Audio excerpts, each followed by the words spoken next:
2025 ଭିତରେ Rahul Gandhi prime minister ତାହେଲେ ସରକାର ଭାଙ୍ଗି ଯିବ ଏ ମନକୁ ପଳେଇ କେତେ ମାତ୍ର ଦେବେ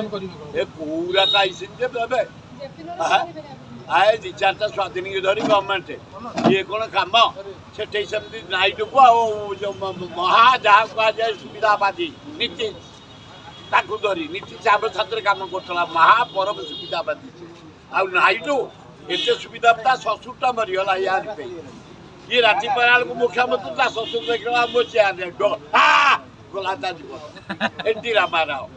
ଏଇ ଏଡ଼ିକି ଡେଞ୍ଜରିୟସ୍ ଲୋକ ଏଗୁଡ଼ାକ ପ୍ରଧାନମନ୍ତ୍ରୀଙ୍କ ପଦ ଚାଲିଛି 3 ମାସ ଦେଖ କ'ଣ ହଉଛି ରାହୁଲ ଗାନ୍ଧୀ ଯୋଉ ଭଳିଆ ଉଚ୍ଚ ନେଇକି ସାରା ଭାରତରେ କମ୍ପିଟିରେ ଆଇଲାଣି 50ଟା ଏମ୍ପିରୁ 100 ଇଣ୍ଡିଆ ମେଣ୍ଟ 127ରେ ପହଞ୍ଚିଲାଣି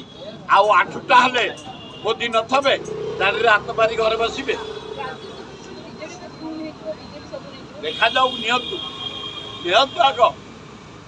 ଏ ନବୀନ ପଟ୍ଟନାୟକ ଅଣ୍ଡର ଏଷ୍ଟିମେଟ୍ କରନି